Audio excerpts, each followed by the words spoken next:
जय जगन्नाथ। आपण माने समस्त जानिचंती एही वर्ष रथयात्रा रे एक बड़ अनिष्ट घटी। स्वयं भगवान बलभद्र टली पड़िचंती एवं यहा द्वारा किछि सेवायत माने मध्य आहत होइचंती। यह एक बड़ संकटजनक विषय। पूर्वरु मध्य यह कुहा जाइछि यह हेले आगुकु देशर कौन क्षति घटिबो एवं यार प्रतिकार कौन ताहा मध्य पूर्वरु ग्रंथरे लिखित होइछि।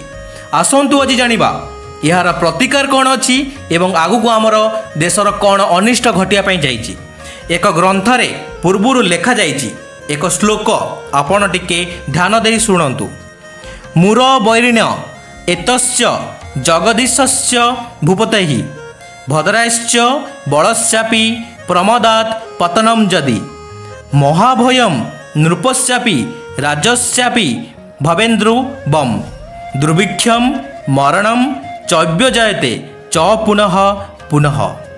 यार माने हैला कुहा जाइछि हे राजा असावधानता हेतु जदि महाप्रभु जगन्नाथ बलभद्र किंबा सुभद्रा तले पड़ी जाती तेबे राजांकर एवं राज्यर महा अनिष्ट हब, दुर्भिक्ष पड़िब, महामारी बारंबार हेब। आगुकु बड़ संकट आसिया पई जाउची एवं एहा मध्य लेखा जाइछि श्रीपतेहि पतने जावन्यसस्या महिषी नृप अतः शांतिं तदा कुर्च्याद विष्णुप्रीण न हेतवे। ठाकुर पड़ीगले महिषी माने राणींकर मृत्यु हब, तेणु विष्णुंकर प्रीति उद्देश्य रे शांति विधान करिवो एवं भगवान विष्णुंकर आराधना करिया को पड़िवो। यार प्रतिकार मध्य लेखा जाइछि। प्रतिकार हेला विप्र द्वारा मूल मंत्रम लक्ष्यमात्रम च जापयते होमस्तन्म तंत्रः कार्यस्तब्ध शामसेन तर्पणम। ब्राह्मण मानक द्वारा मूल मंत्र 1 लक्ष बार जप कराइब।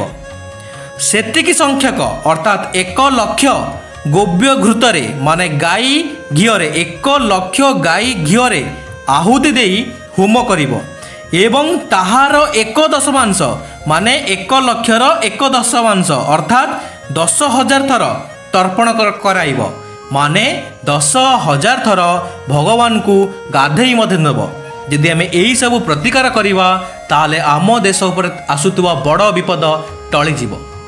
ताले आपण समस्ते कमेंट बॉक्स रे जय जगन्नाथ निश्चय लिखंतु।